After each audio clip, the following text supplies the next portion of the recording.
Assalamualaikum warahmatullahi wabarakatuh. Kami dari kelompok 6 kelas IPA 1 ingin mempresentasikan materi teknik pengambilan sampel penelitian kuantitatif. Mata kuliah penelitian kuantitatif dan kualitatif, dosen pengampunya Bapak Siswanto Magister Pendidikan. Kami dari kelompok 6 yang beranggotakan saya, Cici Delina, Vina Al-Fatihiyah, Wayo Hidayanti, Nikmah Khoirul Amala, dan Rahma Murdiasi. Topik pembahasan pada pertemuan kali ini ada 4, yaitu yang pertama, teknik pengambilan sampel, yang kedua, penelitian kuantitatif jenis penelitian eksperimen, yang ketiga, penelitian kuantitatif jenis penelitian korelasi, yang keempat, penelitian kuantitatif jenis penelitian survei. Langsung kita masuk ke topik pembahasan yang pertama, yaitu teknik pengambilan sampel yang akan dijelaskan oleh saya, Cici. Ya, pengertian sampel. Pengertian sampel sendiri yaitu sebagian atau wakil populasi yang diteliti. Sampel juga dapat diartikan sebagian dari jumlah dan karakteristik yang dimiliki oleh populasi. Penggunaan sampel dalam kegiatan penelitian dilakukan dengan berbagai alasan, yaitu yang pertama, ukuran populasi. Nah, dalam ukuran populasi ini tidak terbatas atau tak terhingga yang berupa parameter yang jumlahnya tidak diketahui dengan pasti. Pada dasarnya bersifat konseptual. Kemudian yang kedua yaitu masalah biaya. Nah, besar kecilnya biaya tergantung dari banyak sedikitnya objek yang diselidiki. Jadi, sampel yang digunakan jika sedikit maka biayanya juga akan sedikit. Nah, sedangkan jika sampelnya banyak maka biaya yang dikeluarkan juga akan banyak. Yang ketiga yaitu masalah waktu. Nah, penelitian sampel selalu memerlukan waktu yang lebih sedikit daripada penelitian populasi karena penelitian populasi itu cakupannya lebih luas maka waktunya juga akan lebih lama. Kemudian yang keempat, percobaan yang sifatnya merusak. Nah, sampel ini yang digunakan dalam penelitian ini banyak penelitian yang tidak dapat dilakukan pada seluruh populasi karena dapat merusak atau merugikan, maka digunakan sampel saja, hanya beberapa sampel yang mempunyai karakteristik khusus sehingga mudah untuk diteliti. Nah, kemudian berikutnya itu adalah masalah ketelitian.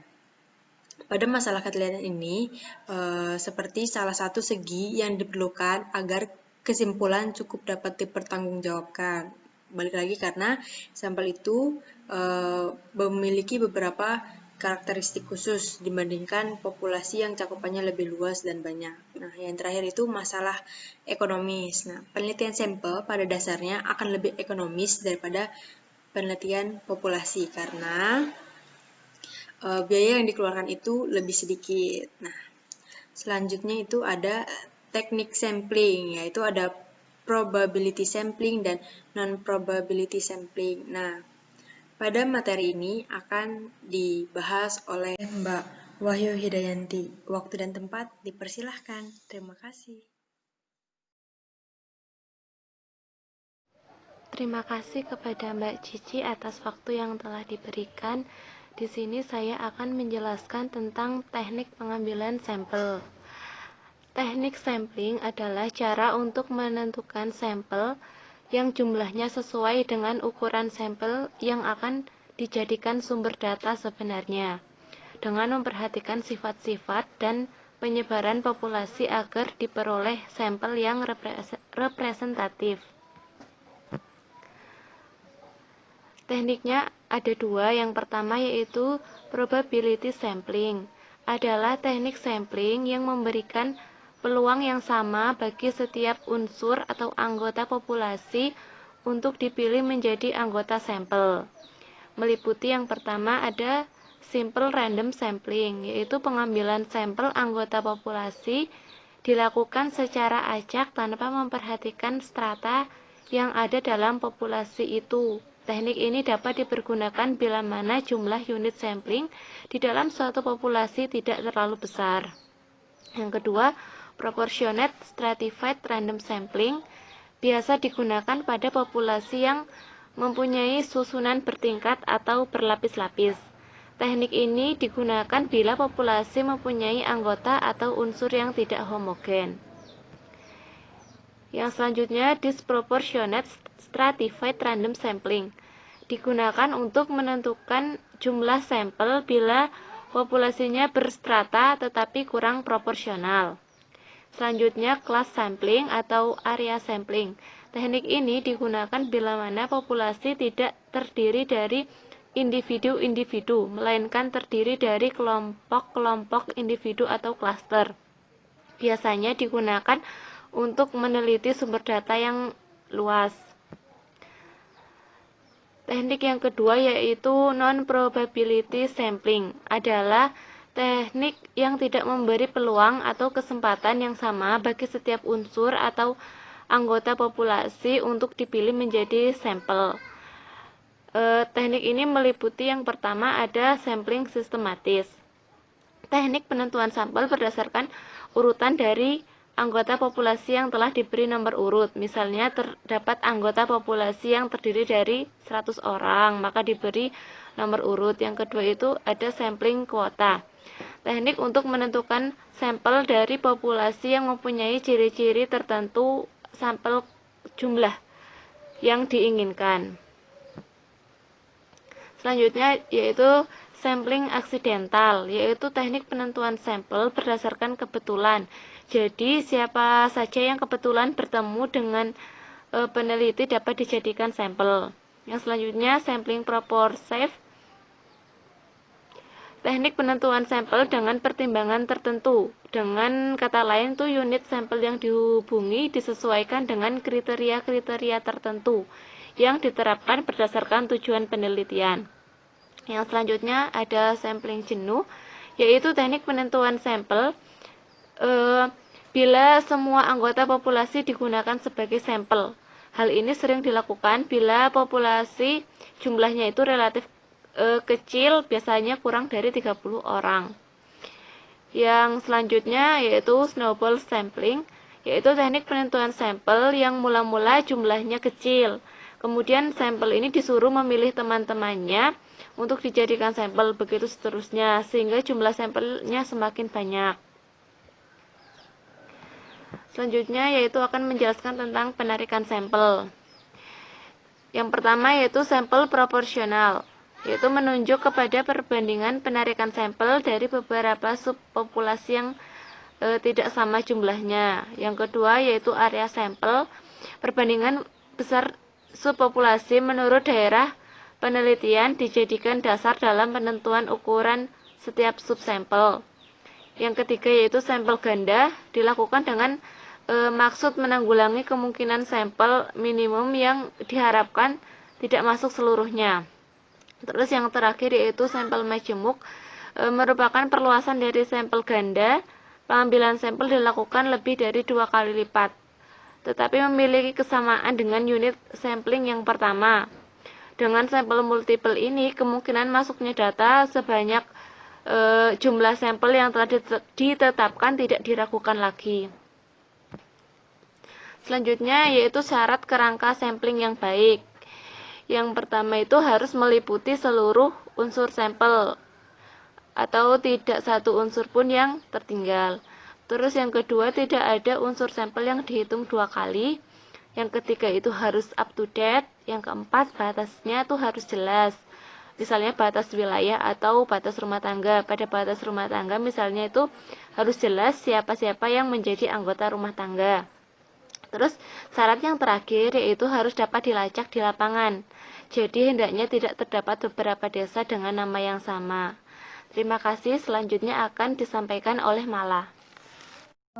Baik, terima kasih atas waktunya. Kemudian saya akan melanjutkan penjelasan mengenai penelitian eksperimen.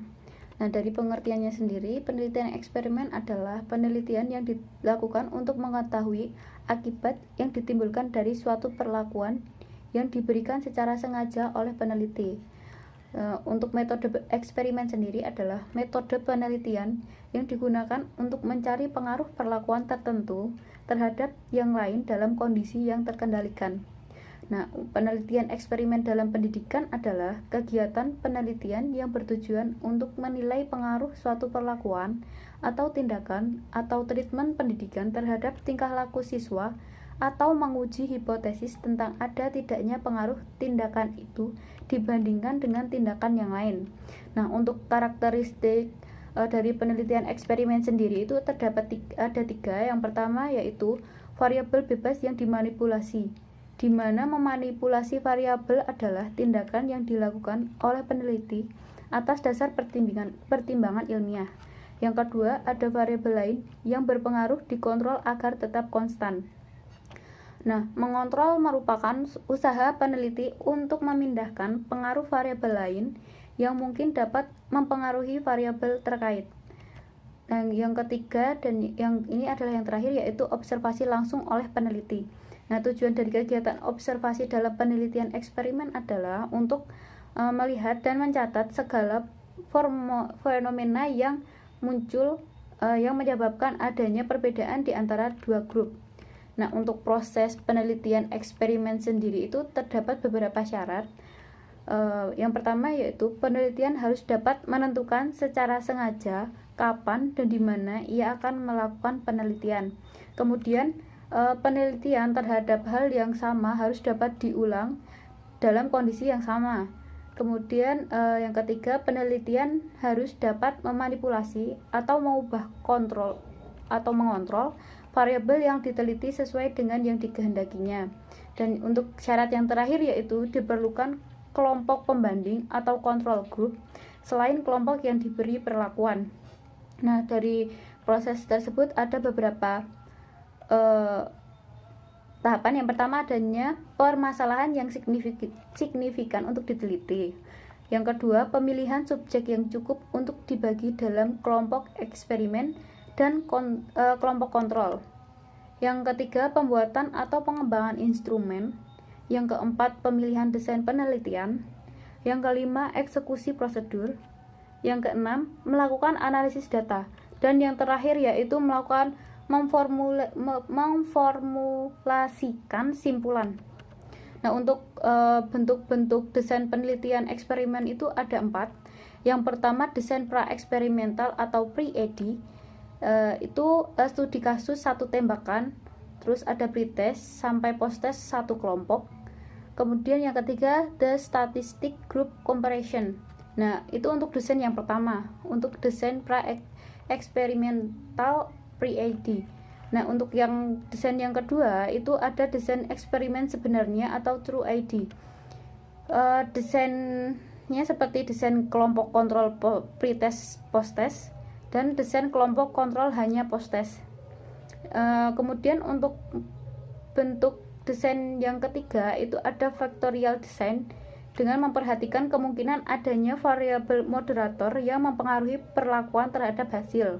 Dan untuk bentuk yang terakhir yaitu ada quasi eksperimen, di mana ini membutuhkan time series design dan non-covalent control group design. Nah, itu bentuk-bentuk dari desain penelitian eksperimen. Mungkin untuk selanjutnya bisa dijelaskan oleh rekan saya. Dari saya sekian, terima kasih. Terima kasih Mbak Mala atas waktu yang telah diberikan. Saya Rahma Murdiasih. Di sini saya akan menyampaikan materi tentang penelitian korelasi. Penelitian korelasi adalah penelitian yang memberikan kesempatan untuk memprediksi skor tertentu karena adanya skor yang lain dan menerangkan antar variabel. Tujuan penelitian korelasi adalah untuk mengetahui hubungan antara karakteristik seseorang atau keberadaan yang lainnya. Pada hakikatnya, penelitian korelasi bertujuan untuk menentukan dan mengetahui seberapa besar variansi-variansi pada satu faktor yang berkaitan dengan variansi-variansi pada suatu atau beberapa faktor lain berdasarkan koefisien korelasi. Nah, ciri-ciri dari penelitian korelasi itu sendiri, yang pertama, variabel yang diteliti relatif rumit, tidak dapat dieksperimentasikan dan dimanipulasikan. Yang kedua, mengukur variabel yang berhubungan secara serentak dalam situasi realistik. Yang ketiga, koefisien korelasi yang ingin dicari adalah positif atau negatif, signifikan atau tidak signifikan. Dan yang keempat adalah satu atau lebih variabel disebut variabel bebas atau independent variable, dan satu atau lebih variabel terikat atau biasa disebut dengan dependent variable. Yang selanjutnya, jenis-jenis desain penelitian korelasi. Yang pertama, explanatory research design atau rancangan penelitian penjelasan. Yang pertama, para peneliti dapat mengkorelasikan dua variabel atau lebih. Yang kedua, para peneliti mengumpulkan data pada satu titik waktu. Bukti ditemukan di dalam administrasi instrumen. Dan yang ketiga, peneliti menganalisis semua variabel. Yang keempat, peneliti memperoleh setidaknya 2 skor untuk masing-masing variabel. Dan yang kelima, peneliti melaporkan penggunaan statistik uji korelasi dalam analisis data. Dan yang terakhir yaitu peneliti membuat interpretasi atau menarik kesimpulan dari hubungan hasil tes. Jenis desain penelitian korelasi yang kedua yaitu the prediction design atau rancangan penelitian prediksi. Prediktor adalah variabel yang digunakan untuk membuat prediksi tentang hasil dalam penelitian korelasi. Hasil prediksinya itu disebut dengan kriteria variabel. Yang pertama yaitu para penulis biasanya memasukkan kata prediksi di dalam judul. Dan yang kedua, para peneliti biasanya mengukur variabel prediktor pada satu titik waktu dan variabel kriteria pada satu titik waktu yang selanjutnya. Dan yang terakhir, yang ketiga yaitu para peneliti memperkirakan kinerja masa depan. Selanjutnya akan disampaikan oleh rekan saya, Mbak Vina Al-Fatihiyah. Terima kasih saya ucapkan kepada Mbak Rahma Murtiasi yang telah menyampaikan materi sebelumnya yaitu penelitian korelasi. Di sini saya akan melanjutkan mengenai materi penelitian survei. Perkenalkan, saya Vina Al-Fatihiyah. Langsung saja, penelitian survei adalah penelitian yang digunakan untuk memperoleh fakta-fakta dari gejala-gejala yang ada dan mencari keterangan-keterangan secara faktual yang dilakukan dalam waktu yang bersamaan terhadap sejumlah individu atau unit, baik secara sensus maupun menggunakan sampel. Prosedur yang digunakan dalam penelitian survei untuk mengumpulkan data kuantitatif yaitu dengan menggunakan kuesioner atau wawancara, dan dalam menganalisis data dilakukan secara statistik untuk menggambarkan tren tentang tanggapan untuk menguji hipotesis penelitian. Adapun ciri-ciri penelitian survei yang pertama yaitu melibatkan sampel yang mampu mewakili populasi. Jadi teknik pengambilan sampelnya harus sampling probabilistik atau sampel acak. Yang kedua, informasi yang dikumpulkan berasal langsung dari responden. Responden dapat menyatakan langsung pandangannya berdasarkan pertanyaan tertulis yang diberikan kepadanya atau kuesioner, atau juga berdasarkan pertanyaan lisan atau wawancara. Yang ketiga, sampel harus representatif atau mewakili populasi, sehingga ukuran sampelnya relatif banyak atau sebanding dengan populasi dibandingkan dengan metode lainnya. Adapun proses penelitian survei dilakukan dengan 9 tahapan. Yang pertama yaitu merumuskan masalah penelitian dan menuliskan tujuan penelitian survei. Yang kedua, menuliskan manfaat penelitian survei secara akademik dan atau secara praktis. Yang ketiga, menentukan konsep dan hipotesis penelitian jika diperlukan. Dan yang keempat, mengumpulkan informasi dari hasil penelitian terkait yang sudah dilakukan sebelumnya. Yang kelima, menentukan sampel penelitian. Yang keenam, membuat angket atau kuesioner. Yang ketujuh, mengumpulkan data, termasuk pula memberi penjelasan pada asisten peneliti yang mengumpulkan data bila punya asisten peneliti. Yang kedelapan, mengolah dan menganalisis data secara manual atau dengan komputer. Yang kesembilan atau yang terakhir, yaitu melaporkan hasil penelitian secara tertulis. Tersebut adalah presentasi dari kelompok kami. Mohon maaf apabila terdapat kesalahan dalam penyampaian maupun tutur kata, dan terima kasih atas perhatian dan waktunya. Apabila terdapat pertanyaan, dapat kita diskusikan dalam forum yang telah ditetapkan. Wassalamualaikum warahmatullahi wabarakatuh.